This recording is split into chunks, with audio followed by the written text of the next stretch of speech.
Welcome to tonight's sleep story.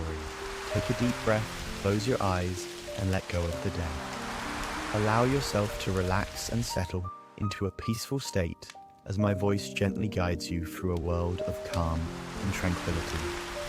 With each word, feel the tension slip away, leaving only relaxation and comfort.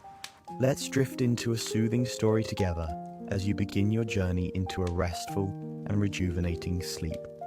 The story begins in the quiet corners of California, where Richard Nixon's journey begins, far from the grandeur of the Oval Office and the halls of Washington. Son, the birthplace of a man destined to become one of the most influential, controversial figures in American history. The dusty roads of his childhood are a far cry from the polished streets of Washington, D.C. But the determination that would define Nixon's life is already taking root.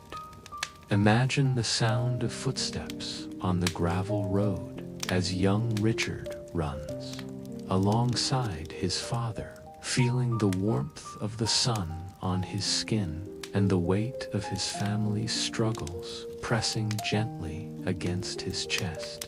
Born into modest means, Nixon's early years are marked by hardship, the struggles of the working class, the loss of his brothers to illness, and the constant battle to rise above adversity. Grit is forged. His family's hardships become the fuel for his ambition, driving him to prove that no matter where he came from, he could achieve greatness. As you settle deeper into the narrative, you can almost feel Nixon's determined resolve. As he faces the challenges of his youth, his family struggles to make ends meet. But the boy who would one day become a president has an unshakable belief that he is destined for something greater. Every setback, every failure, only adds fuel to his drive. There is no doubt in his mind. He will succeed, no matter the obstacles. You can sense his single-minded focus, his ambition building like a steady, powerful river that cuts through the rock of circumstance. His education becomes his stepping stone. At Whittier College, Nixon is not just a student, but a fighter, determined to rise above the challenges of his background. You feel his heart racing as he steps into the classroom, knowing that each lesson, each debate, is a chance to prove himself. He stands out among his peers, not because of his charm. In fact, he's often considered somewhat awkward, but because of his unrelenting drive to succeed. His speeches, his debates, are not just exercises in public speaking, but in defining himself. Every word he utters, every argument he makes, is calculated to push him forward. DC is not an easy one, but Nixon's journey begins with small victories. His enlistment in the Navy during World War II marks a turning point. You can feel the weight of history pressing down on him as he ships off, joining the ranks of soldiers in the fight for freedom. He returns home from the war with a newfound sense of purpose, believes that his dedication and service have prepared him for something much greater as the years unfold.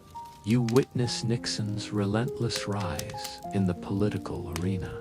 It begins with a congressional race in 1946, where his campaign is a masterclass in determination and political strategy.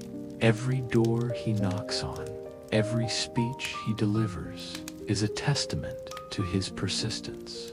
It's not just about winning a seat in Congress, it's about carving his place in the larger narrative of American politics.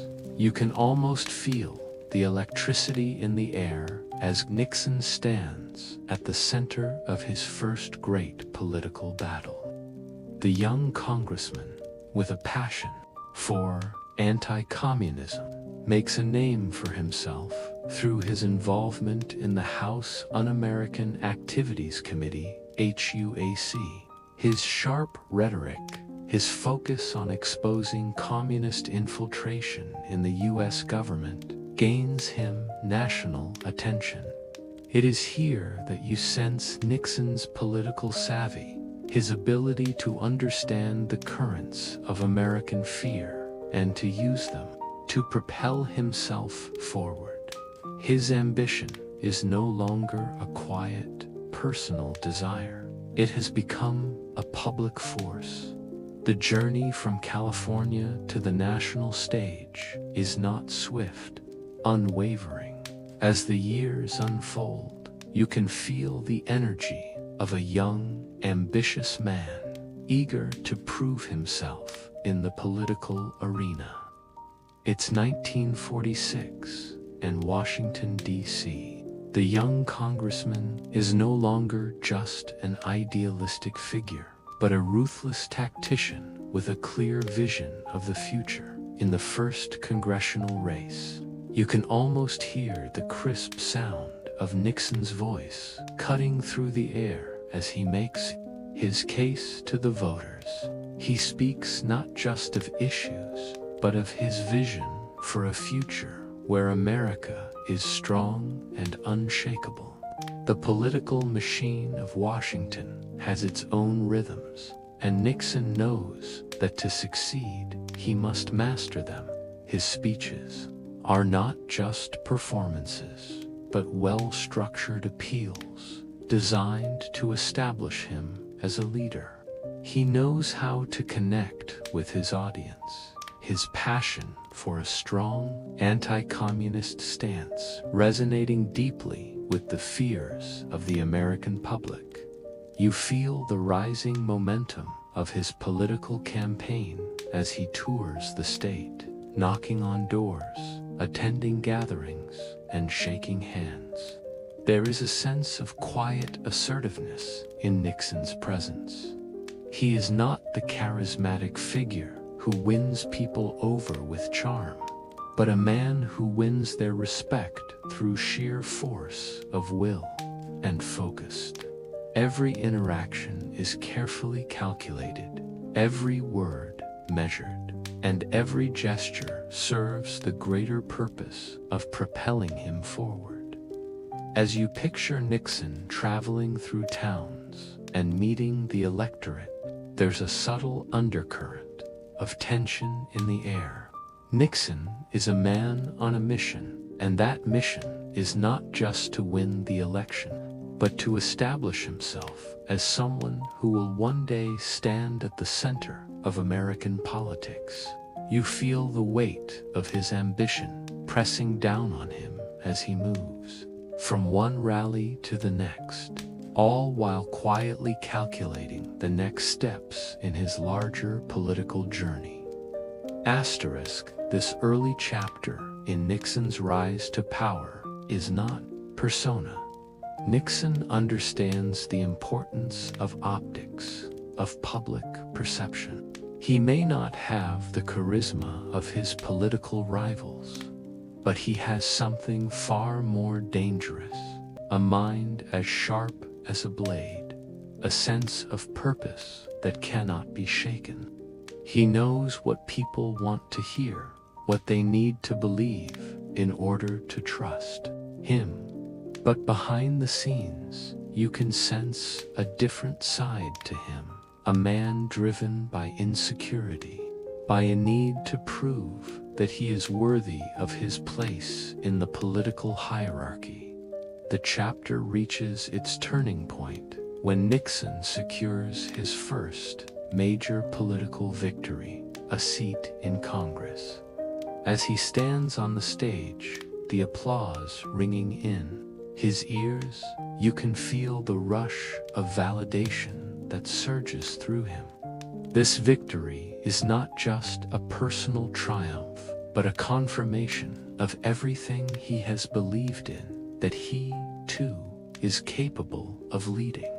It's not a moment of celebration, but a stepping stone in a much larger game. Nixon's entry into the political battlefield is marked by both ambition and a quiet self-doubt. He knows that winning this first race is just the beginning. There are countless more battles ahead. He must now prove himself worthy of the power he seeks. As he takes his place in Congress, you sense that Nixon is beginning to understand the true cost of his ambition. Success will come at a price, and as the chapter closes, you feel a subtle tension building.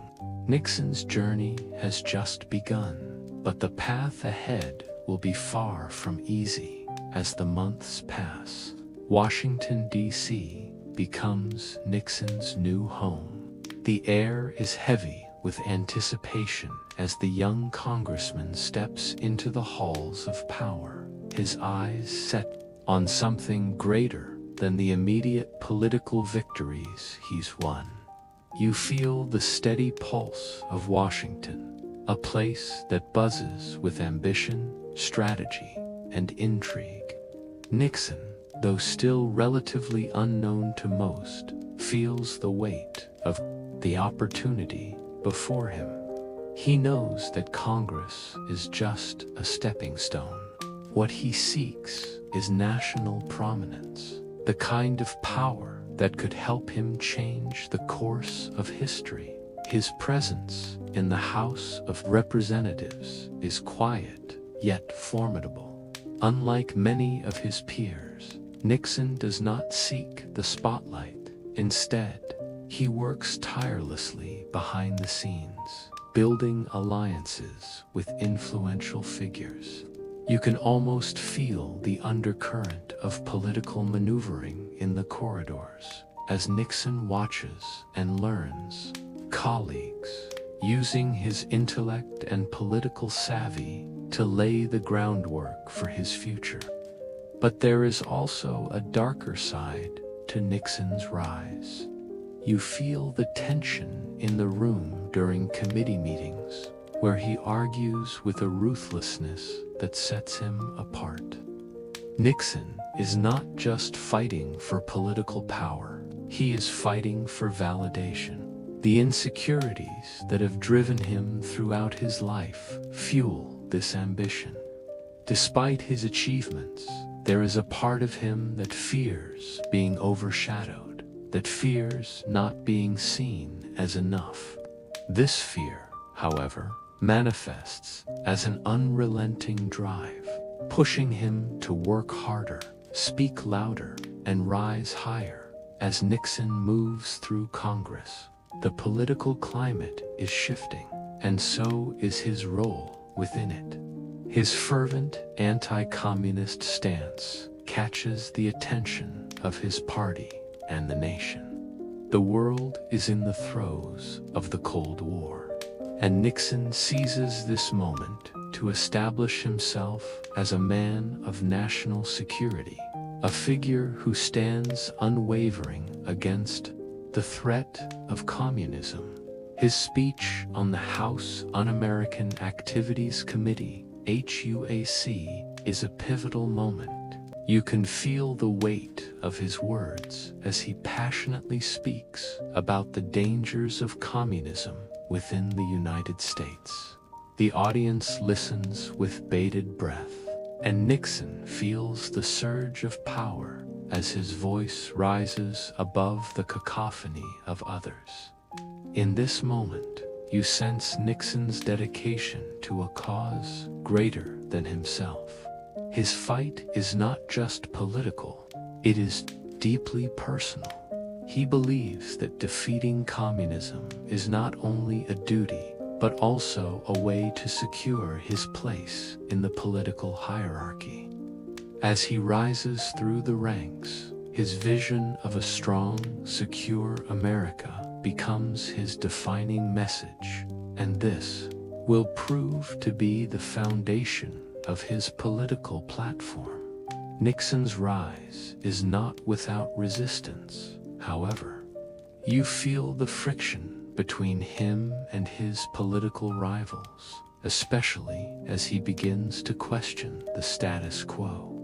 Though he is still a relative newcomer, his ability to cut through the political noise makes him a formidable presence. Yet, there is an uneasy tension between Nixon's ambitious drive and the more established political figures who feel threatened by his swift ascent. You sense a growing sense of mistrust, both from within his own party and across the aisle, as his tactics begin to rub people the wrong way. Despite the challenges, Nixon continues to build his reputation as a force to be reckoned with. His loyalty to the party and his ability to navigate political alliances earn him the respect of some, though not all. He is a man with a clear purpose, but that purpose is becoming more self-serving as time goes on. The ambition that once felt noble now begins to feel more like a driving obsession. Each victory, each speech, each alliance is not just a political move, but a step toward personal power. The lines between serving the nation and serving his own desires are beginning to blur. As Nixon ascends within the political arena, his desire for national power becomes clearer. His deep-seated ambition now seems to have an unstoppable momentum. You feel it in the quiet moments of reflection when he is alone with his thoughts, contemplating the next steps in his career. The presidency begins to loom large in his mind, not just as a possibility, but as an inevitable destiny. The path from congressman to president is long and filled with obstacles, but Nixon's resolve remains unshaken. Washington is now a city of constant motion, where the clash of ideas never stops, and the grind of politics is as relentless as the ticking of a clock. As Nixon deepens his involvement in political affairs, you feel the weight of his ambition becoming even more palpable. With each passing day, his hunger for influence and recognition grows stronger, but it is no longer just about winning small battles. Nixon is setting his sights on a far bigger prize, the White House.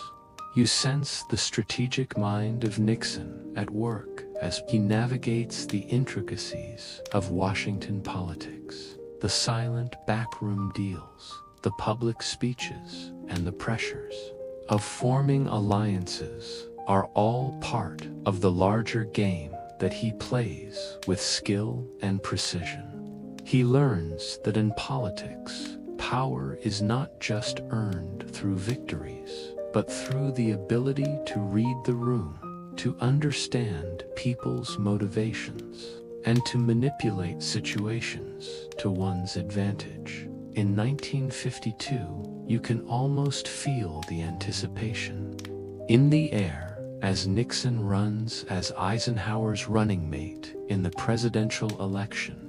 The country is still recovering from the scars of World War II and the threat of the Soviet Union. The American people are looking for a strong leader to carry them into the future, and Nixon's platform promises security, prosperity, and a firm stand against communism. Yet, as Nixon enters the public spotlight in his vice presidential role, you feel a growing sense of conflict within him. While the campaign is filled with energy, it is also marked by personal doubts and internal pressure. Nixon knows that this opportunity will bring him closer to his ultimate goal, but he also understands that it could be his last chance. His actions are more deliberate now, calculated to maintain his image while carefully crafting his path toward the presidency. You feel the tension mount as Nixon delivers his now famous checkers speech. The speech comes after Nixon is accused of using campaign funds for personal expenses, a scandal that could have ruined his career. But instead of retreating, Nixon steps forward, addressing the nation with a mix of humility and defiance. Speech, broadcast across the airwaves, is a turning point. You feel the emotion in Nixon's words as he defends his honor and calls out his critics. The checkers, the dog, he says, are all I have left. The speech is not only does it secure his place on the ticket with Eisenhower, but it also earns him a new level of public respect. The speech isn't just about defending his integrity. It's about presenting himself as a man willing to fight for the truth, even in the face of political destruction. Asterisk, you can feel the rising momentum as Nixon is now a vice president with newfound political power.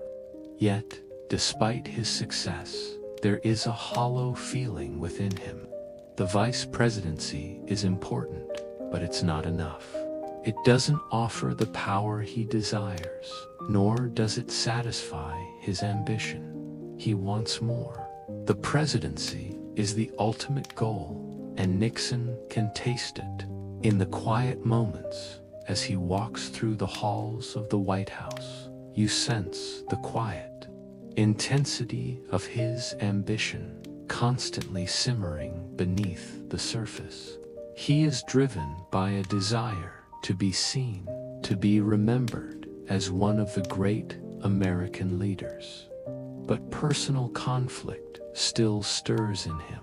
Nixon is aware of his growing isolation within his own party, his rivalry with the more charismatic members of the Republican establishment, including Nelson Rockefeller and Barry Goldwater, becomes apparent. Nixon's temperament, which some view as cold and calculating, isolates him from others who possess more outward charm and likability. But Nixon's mind is sharp, and he continues to plot his political future, carefully weighing his next steps. The taste of defeat in 1960 is bitter for Nixon, yet it only sharpens his resolve. You feel the heavy weight of his loss as he retreats from the national stage, his mind reeling with what could have been. His dreams of leading the nation seem distant, but in this moment of reflection, there is a growing determination to come back stronger. Nixon's political future is uncertain, but you sense the quiet flicker of ambition deep within him, refusing to be snuffed out by a single loss.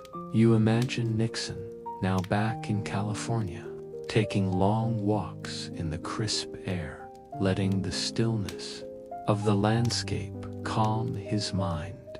As the years go by, he reflects on his mistakes, his missed opportunities, and his political miscalculations. He knows he has much work to do before he can return to the political arena.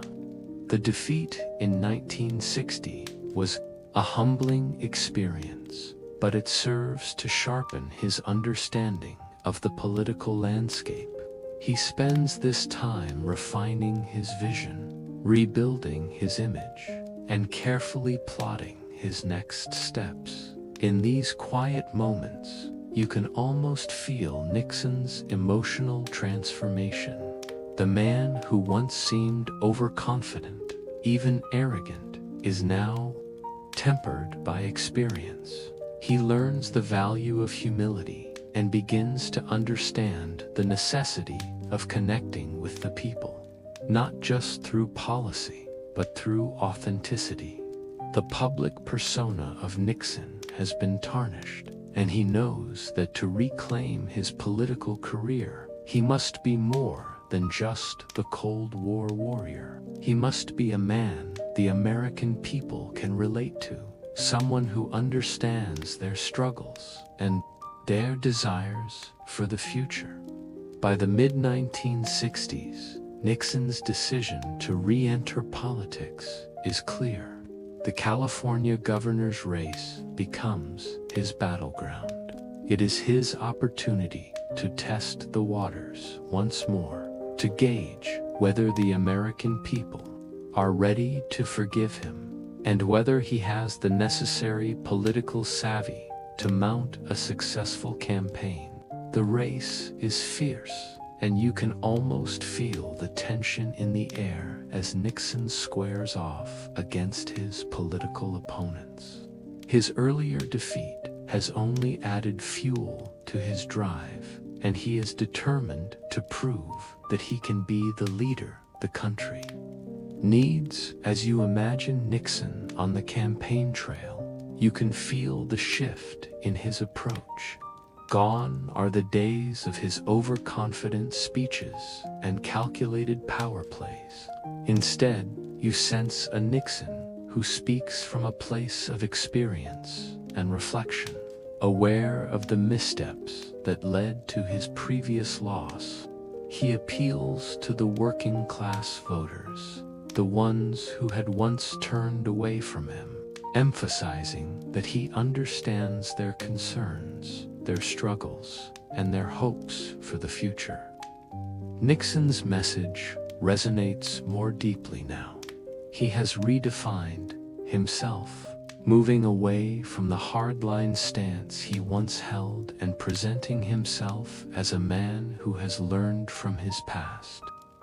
As the months pass, Nixon's comeback campaign begins to gain momentum. You feel the rise of his political power once again, like the tide pulling back before crashing onto the shore. Nixon's ability to adapt to the political climate, his willingness to move with the times while still holding on to his core values, is evident. The emotional depth of his speeches, the passion in his voice as he speaks to the people, touches something deep within the hearts of the American public. They may have doubted him in the past, but now they are listening.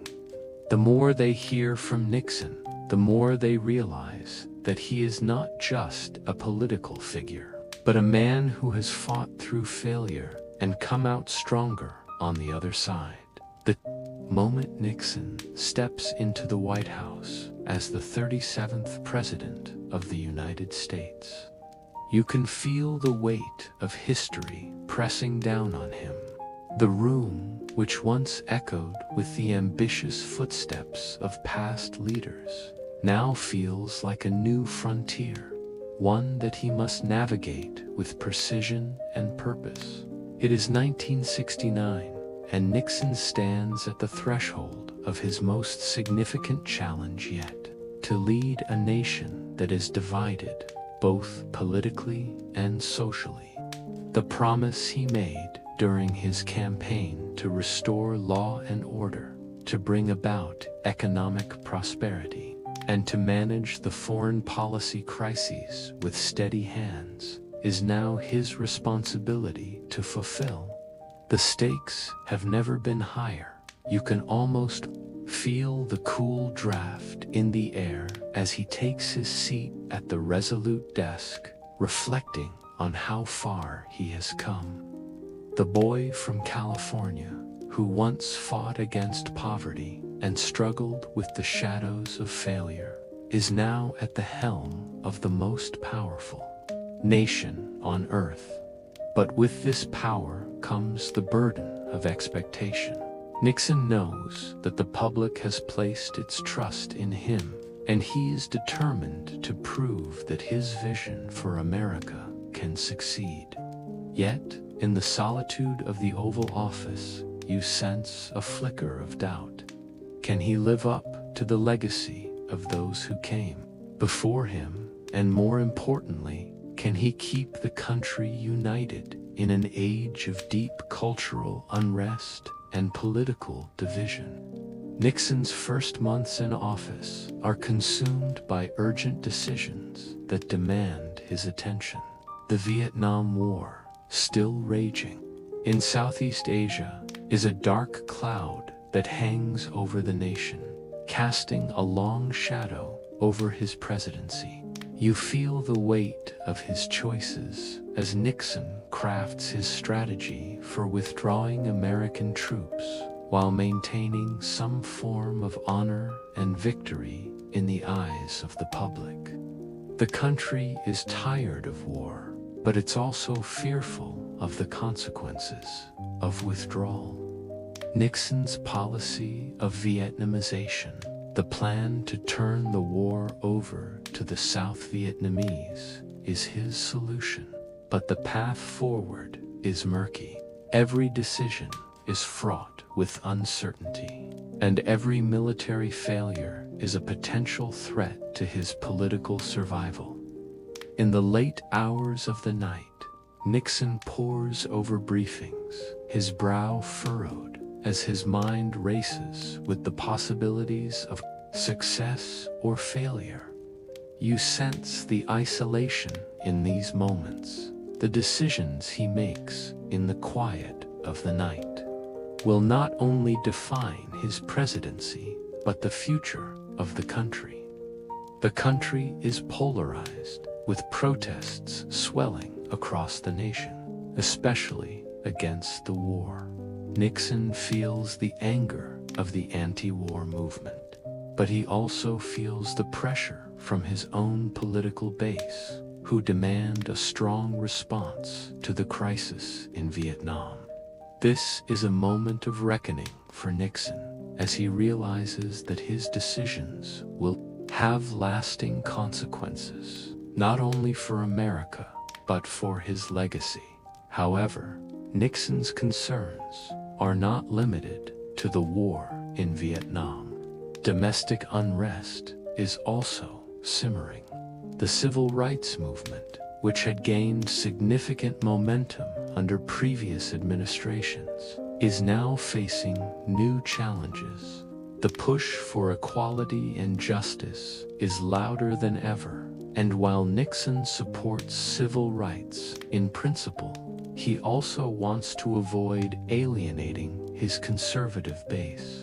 You feel the tension in his policy choices as he walks a delicate line between addressing the needs of the African American community and not appearing too radical to the white working class voters who helped him win the presidency. He makes regarding the desegregation of schools, affirmative action, and law enforcement will define the civil rights era of his administration. You can almost hear the debates that take place in Nixon's head as he crafts these policies.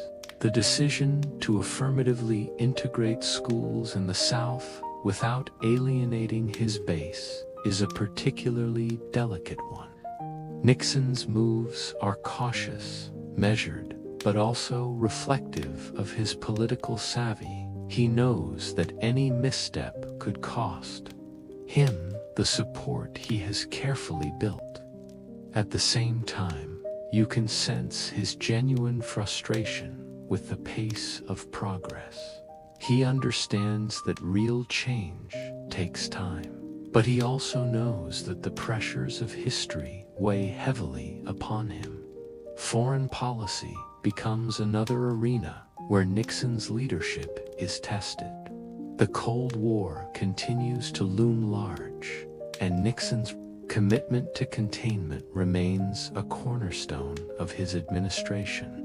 But Nixon also understands that détente, the easing of tensions between the US and the Soviet Union, is necessary.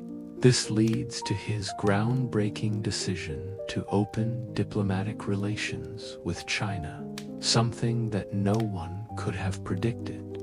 You feel the anticipation in the air as Nixon makes the historic visit to Beijing in 1972. The excitement of breaking the political barrier between China and the United States is palpable, and Nixon's achievement in this area is both a diplomatic triumph and a turning point in the Cold War.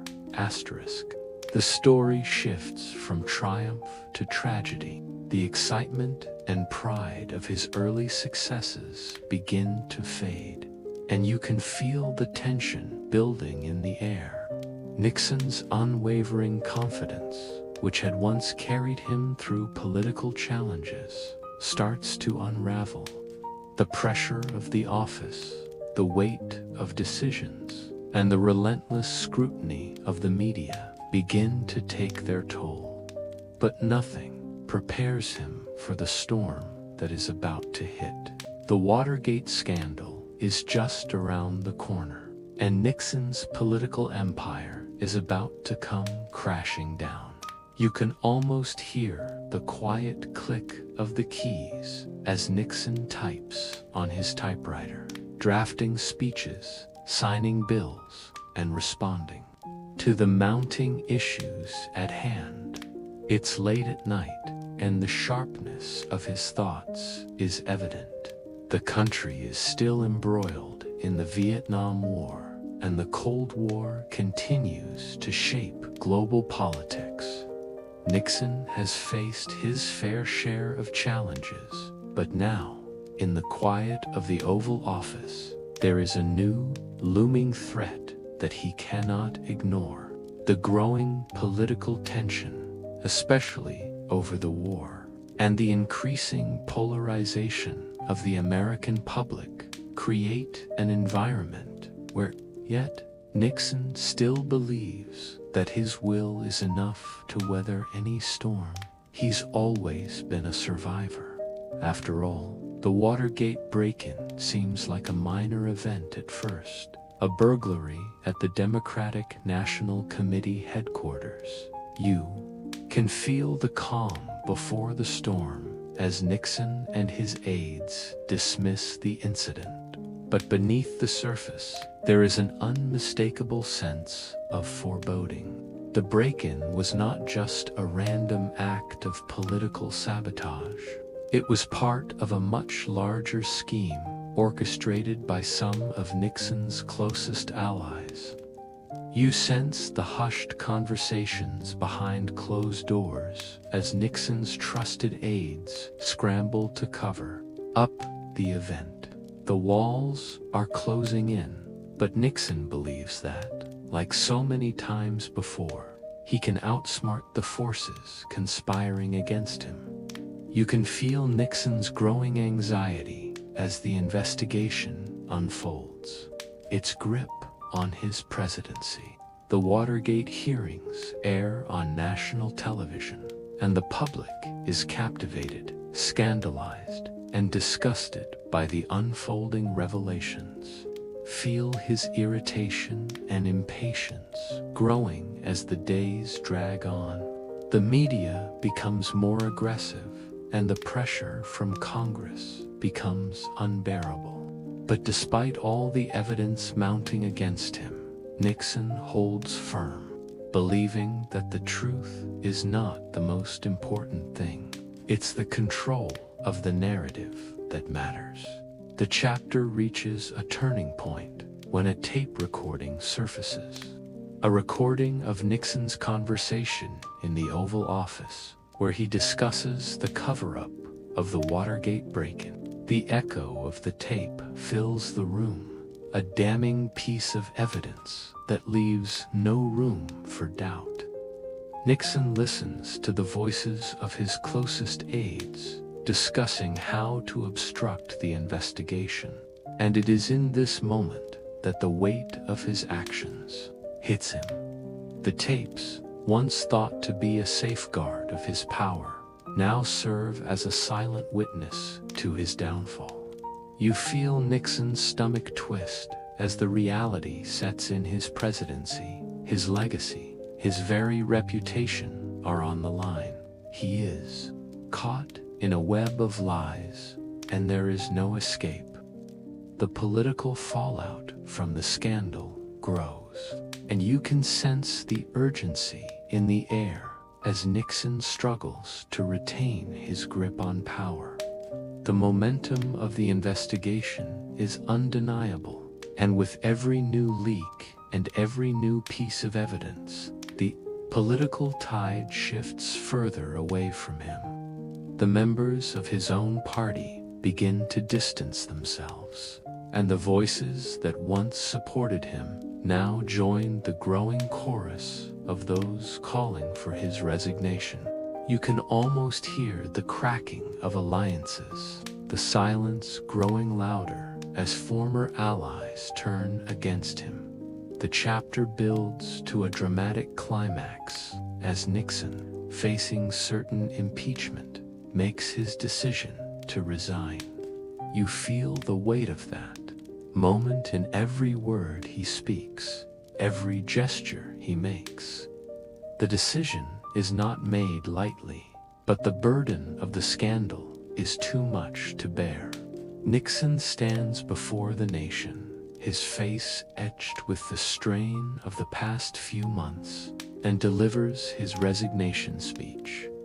You can feel the tension in the air as he announces that he will step down as the 37th President of the United States, the first president in history to resign from office. As the speech ends and the television cameras click off, you sense the stark finality of the moment.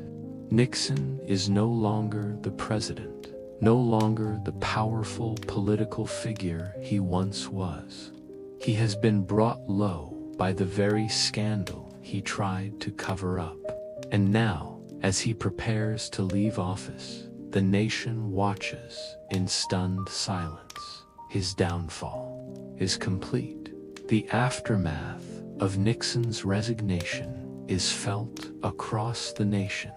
The air in Washington, D.C. seems to hang heavy with the weight of the historic moment.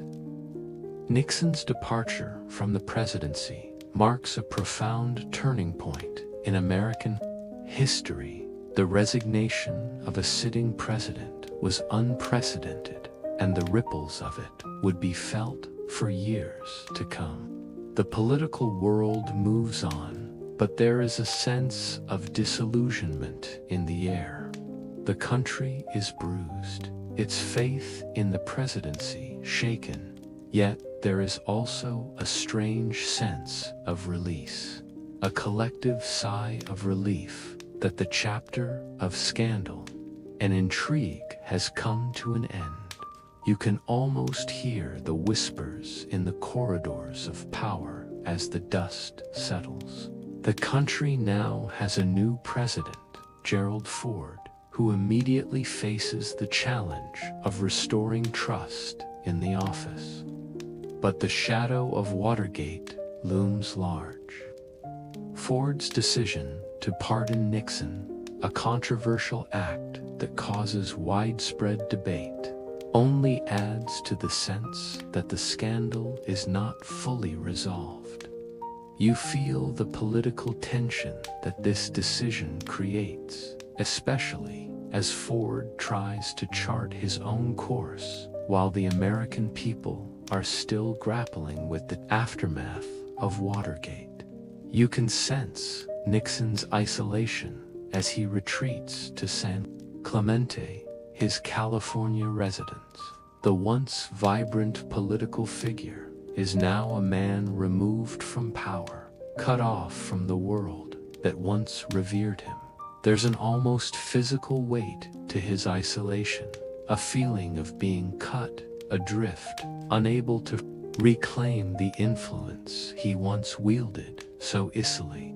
Nixon's legacy, once so carefully crafted, now seems like a fragile construct, shattered by his own actions. you imagine him walking the grounds of his home, his thoughts heavy with the knowledge that his place in history is forever tainted, despite the fall from grace. You feel a glimmer of resilience in Nixon. As the years go by, he begins to reflect on the legacy of his presidency, not just in terms of the scandals and failures, but in the broader scope of his achievements. Nixon's diplomacy with China, his establishment of Environmental Protection Agency, and his attempts to bring stability to the economy still hold weight. You feel the complexity of his reflection, the understanding that while Watergate may have defined his presidency in the eyes of many, there were still significant positive changes that he had brought about. In this period of reflection, Nixon begins to find a new role for himself in the world. The world has moved on, and while his name is still synonymous with scandal and downfall, his post-presidency becomes a testament to his personal evolution. Nixon becomes a reclusive figure in American politics, quietly advising future generations of leaders, writing books, and seeking to rebuild his tarnished reputation. He takes on a new role as an elder statesman, speaking out on international affairs and offering insights on foreign policy. Although his words are often met with a mix of admiration and skepticism, the emotional tension of Nixon's post-presidency is palpable. His humility in these years contrasts sharply with the arrogance that once defined his character. But you also sense a quiet sadness in him, a man who has lost his most coveted position and now must find meaning in a world that no longer grants him the same stature. The bitter regret of Watergate is something he will never fully escape. Yet his quiet redemption arc in the public eye is a testament to his resilience. Nixon is a man who fell from grace, but who is now trying, in his own way, to rebuild his life and legacy. The chapter reaches its emotional climax when Nixon, in his later years, becomes a symbol of the price of ambition. His long and turbulent career is marked by a complex legacy, not just one of failure and scandal, but also of significant achievements. Nixon's journey from the peaks of power to the depths of disgrace and back to some semblance of public acceptance is a narrative that speaks to the fragility of political power and the human cost of leadership. As the years pass, you feel the slow fade of Nixon from the national stage, his name becoming less a part of everyday discourse, but still carrying an undeniable weight in American history. The political landscape has evolved, and new leaders emerge to carry the torch. However, Nixon's legacy, shaped by both his successes and failures, continues to linger in the hearts and minds of the nation. You can feel the quiet hum of history in the background as the world moves forward, but Nixon's story is one that cannot easily be forgotten. In his later years, you sense a quiet peace settling over Nixon as he reflects on his life's work, the decisions he made, and the battles he fought. There is no longer the unrelenting ambition that once defined him. He has had time to think, to understand his own motivations, and to grasp the weight of his legacy. The public's opinion of him may have been forever changed by Watergate, but Nixon, now a former president, quietly begins to embrace his role as a statesman. It is a role that feels less burdened by the need for power and more focused on his long-term influence on the world stage. You can feel the subtle transformation in his character, a shift from a man driven by self-interest to one who sees the value of using his experience to shape the future. Asterisk. You sense the gradual acceptance of his legacy as Nixon begins to take up more personal projects, writing memoirs, offering advice to politicians, and engaging in global diplomacy. Despite his fall from grace, you feel Nixon's sense of responsibility to the world. His presidency, though tainted by scandal, was also marked by accomplishments: the opening of relations with China, the Environmental Protection Agency, and several pieces of domestic policy aimed at economic recovery. These successes are the pieces of his legacy that he holds onto most tightly, the parts of his story that he proudly recounts in interviews and public appearances. Asterisk. But there is also a deep sense of sorrow that persists within Nixon. You can feel his longing for the respect he once commanded, the admiration that was so easily lost in the wake of his resignation.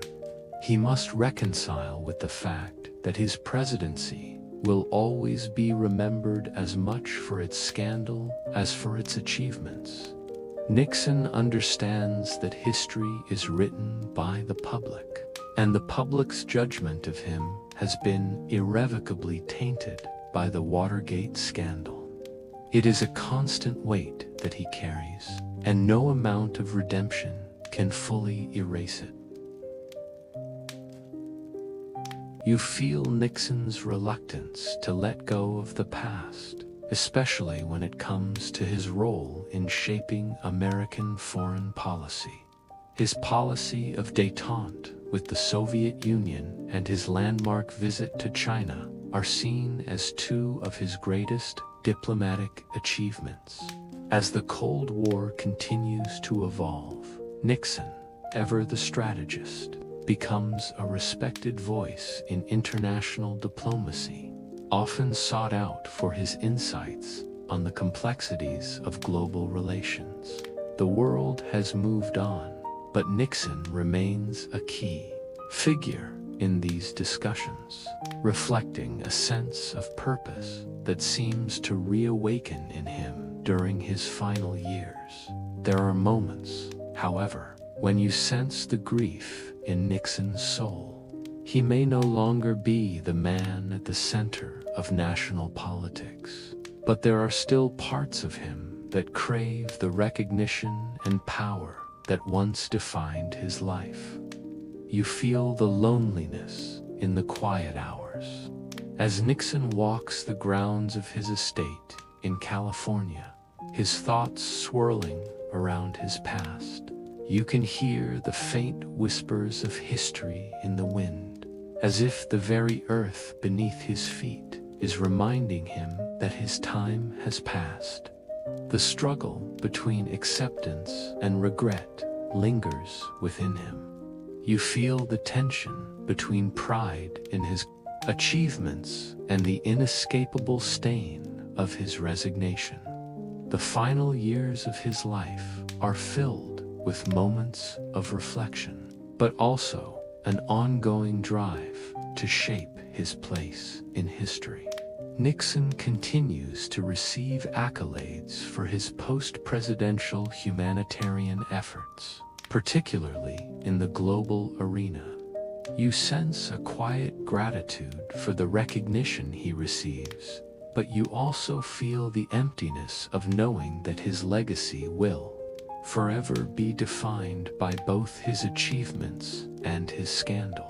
There is no escaping it.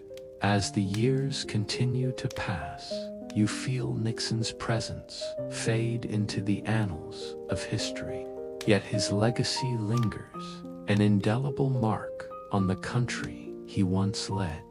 The quiet of his post-presidency is a stark contrast to the relentless pace of his time in office. The world has changed since his resignation, and Nixon, now far removed from the White House, is no longer the man at the helm of global power. But there's still a subtle reverberation of his influence in his memoirs, in his public speeches, and in the subtle ways he shapes discourse in political circles around the world. The man who once controlled the destiny of an entire nation is now a shadow, his power gone, but his imprint on the world enduring. In these later years, you feel Nixon's complicated emotions as he navigates his final chapters. On one hand, there is acceptance. The nation has moved on, the Watergate scandal becoming a part of the country's political history, but not the sole defining feature of its evolution. Yet, Nixon knows deep within him that his legacy is forever tied to the events of 1974. You feel his personal conflict as he seeks redemption, not through the public eye, but through his own quiet, personal efforts to make amends. The desire for validation, for his life to be remembered as more than just the scandalous end of a presidency, drives him. His contribution to diplomacy, the opening of relations with China, and his leadership in Cold War diplomacy remains a significant part of his legacy. You feel the historical weight of his decisions to engage in détente with the Soviet Union, to take bold steps in foreign policy, even as he struggles with his public image. Nixon understands that these moments, the ones where he acted with foresight and wisdom, should define his tenure as president, not the scandal that overshadowed everything else. Yet, you also feel his frustration that the memory of Watergate looms larger than his foreign policy achievements. Through his later years, Nixon seeks peace through reflection. His legacy is a web of contradictions, success interwoven with failure. You imagine him in those quiet moments, sitting by the window in San Clemente, the sun casting a warm glow over the Pacific Ocean. It's here, in the solitude of his retirement, that Nixon finally begins to reconcile his life. You feel the satisfaction of having survived the political storms, but you also feel a sense of loss, not just the loss of the presidency, but the loss of trust and the finality of his fall from grace. In his final years, Nixon is not a man of headlines anymore. The world has passed him by, and his presence is now confined to quieter arenas, speaking engagements, the odd letter of advice to political leaders, and the occasional reflection on his presidency. But even as he fades from the public eye, Nixon is still a symbol of something larger. His political journey represents the fragility of power, the corrupting influence of ambition, and the resilience required to face personal failure. You sense his acceptance of this role. He may not have been the man he once thought he would be, but he has come to terms with who he is now, a figure defined by both his triumphs and his fall, his achievements and his scandals.